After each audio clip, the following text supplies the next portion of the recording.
Hello there. I'd like to thank the International Biomass Conference for having an opportunity to speak to you today. My name is Clarke Pauley. I'm a Vice President of Origination at Brightmark. Brightmark is a renewable energy developer based in California, and excited to talk to you today about turning animal manure liabilities into biogas assets. So at Brightmark, we have a very simple yet very meaningful mission, and that is purely to reimagine waste. And so we have several ways we're doing that, and we're excited that we have an opportunity to have such a broad vision and mission. So here's some of the big goals that we have. We're a very goal-driven company. We're going to divert 8.4 million metric tons of plastics from landfills and the environment. We're going to produce 1.7 million tons of feedstock necessary to remake plastics and create a truly circular solution. And we're also going to offset the release of 22 million metric tons of greenhouse gas emissions. So quite bold initiatives, but we're on track to be able to achieve these goals in the next 5 years, which is really exciting. So how we work, we have some technologies that are proprietary to us. We have two main divisions, a plastics renewal division, where we have some proprietary technology where we're taking waste plastics and turning those into renewable fuels and other valuable co-products. We have also partnerships with other companies that align with our vision. And so we're technology agnostic with our renewable natural gas division. So we're able to take a variety of different technology vendors that are best suited to each individual project and plug them into the best solutions for our renewable natural gas projects. And we have just generally a positive global impact. We build and scale these technologies for the maximum positive global impact. And we are growing into a global company, which we're really excited about. And on the RNG side, we're super excited to announce our partnership with Chevron. And we have been working on jointly some of our RNG projects across the country. And we have a great partnership with them, and we're excited to continue that, where we have some sources of financing and some great synergies that we can work together on bringing dairy RNG projects to fruition. So on to renewable natural gas, since that's the topic of the day. I think I might be preaching to the choir here because we have a lot of folks in the industry here, but generally some of the benefits of renewable natural gas from dairy is that it prevents methane from being released directly into the atmosphere. And as we all know, methane is at least 84 times more impactful to the climate than carbon dioxide as a greenhouse gas. Also, RNG from manure reduces greenhouse gas emissions 400% when it's used to replace traditional vehicle fuels. That's a big, big number. Also, the process recovers most of the nitrogen, phosphorus, and potassium from the manure, so it can't escape into the air or run off into the waterways. And so we're excited that we can essentially maintain the fertilizer value of the manure and sometimes even optimize the manure for different types of nutrient recovery. So just in terms of the projects that we've been working on, currently we have 23 projects all over the country. So now it's, you can see by our map here, Florida, South Carolina, New York, Michigan, Wisconsin, South Dakota, Oregon, and that's just the projects that are either built and operating or underway. And we have a whole nother slug of projects that are in the hopper right now in various stages of development. So we're very active in this space and always looking for more and new projects. So enough on Brightmark. Let's talk maybe hopefully be beneficial to give you a little bit of a dairy digester development 101, our perspective on what kind of makes a good project and how we get there. So be very general, but I just wanted to kind of give you a sort of our 2 cents on what we consider some of the key things that would go into a successful dairy digester project. So the first thing, it really starts with a good partner. So you can see by our friend there, cows are our partners too. But obviously the dairy owners are crucial to our success. We like to consider them to be our friends and partners in our projects. They can provide the cows, they provide the cow poop that makes everything work for us. And so we are always looking for great partners that hopefully share our vision and have sort of sustainable vision and great operations with their dairies that are looking for more sustainable solutions.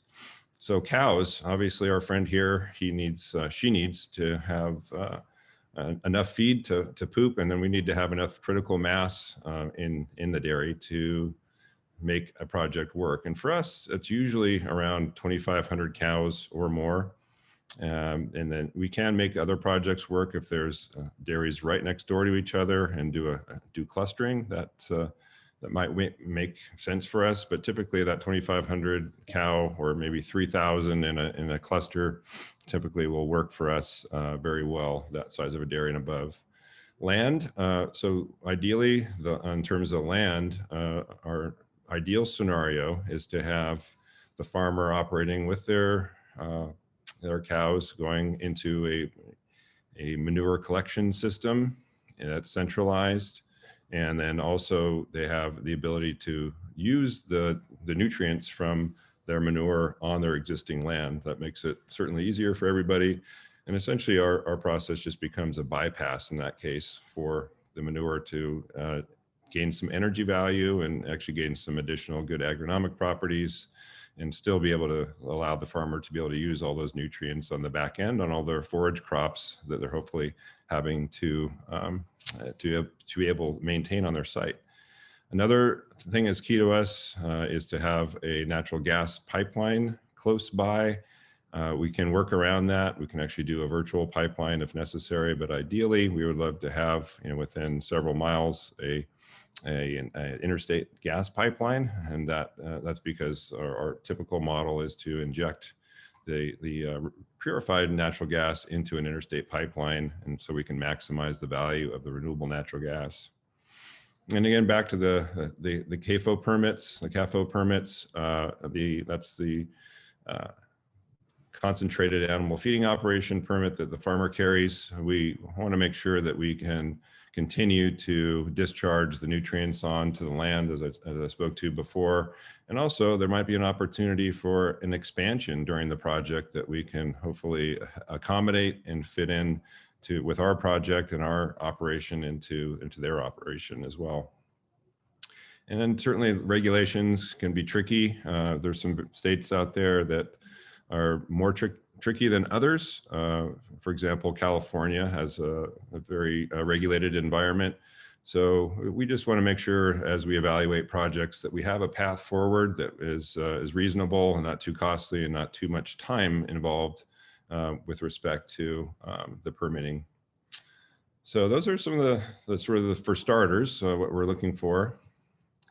And just in terms of dairy digester development 101, in terms of our technology and development, one of the key factors that we look for when we're evaluating a project is how is the manure being handled in the existing setting. Again, we try to, with our digester projects, fit in seamlessly with the dairy operation. So we say, hey, our dairy partner, you take care of milking the cows and keep the cows pooping and running through your system, and then we'll focus on running the renewable energy side of things and the entire operation of the plant on our side. So the key part of that is, one of the key parts is the manure handling. And so we like to have the opportunity to go in and talk about possible modifications that the farmer would be wanting to make anyway, see how those might fit into some of the things that would optimize our system as well. So we have a conversation about that, see if we can work together to optimize the manure handling and tweak things. And if not, then we can always work around it and work with what we have. But usually there's an opportunity to work together to try to figure something out that is a win-win for both parties. So the manure strength really kind of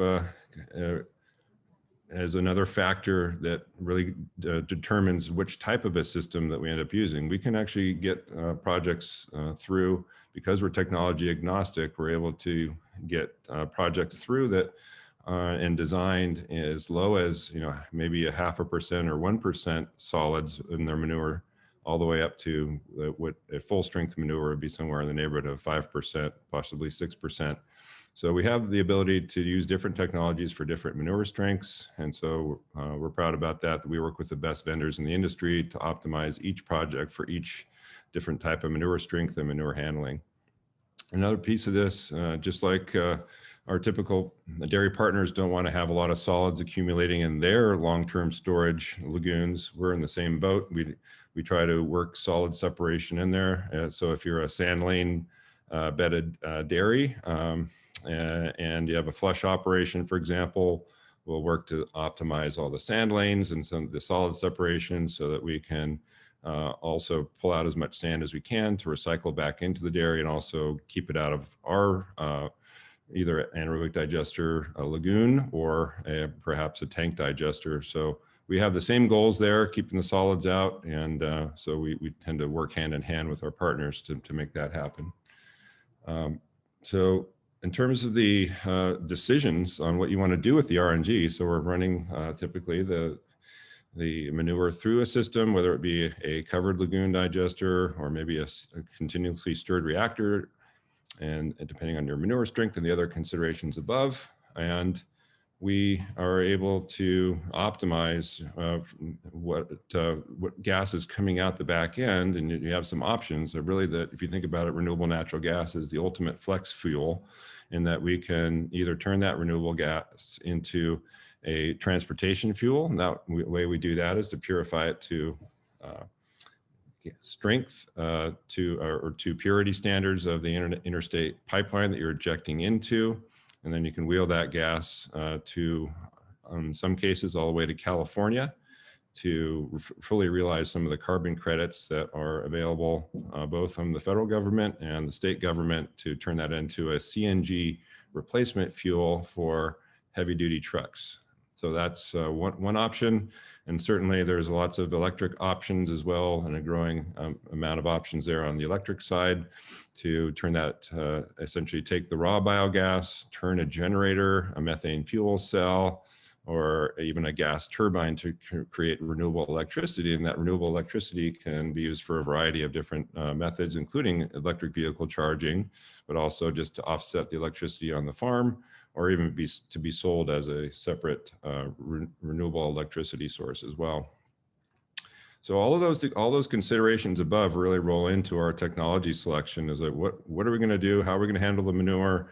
What kind of solid separation are we going to have? And what is the end use? And that really determines what the ultimate technology selection comes down to. And so again, we're technology agnostic. We'll put together the right pieces of equipment to make the most out of whatever the options that we have on an individual farm. And that is highly variable from farm to farm, because no single dairy, as you know, has a similar operation. They're all quite different. The other key consideration there is whether you're going to renewable electricity or to an RNG fuel, then you still have to manage an offtake agreement. We are fortunate that we were able to secure some of the best offtake agreements in the business with some of our larger partners. And so in this case, it would be taking the renewable natural gas and upgrading it to a replacement fuel for CNG vehicles. So then it all comes down to execution. So how are we going to execute the project? And hopefully you're getting into a project that you have a good team behind you. And we're super proud about the team that we're building here at Brightmark. We have some of the best and brightest minds in the business internally here. And as I said, we work with some of the best vendors in the industry to execute on projects quickly and efficiently.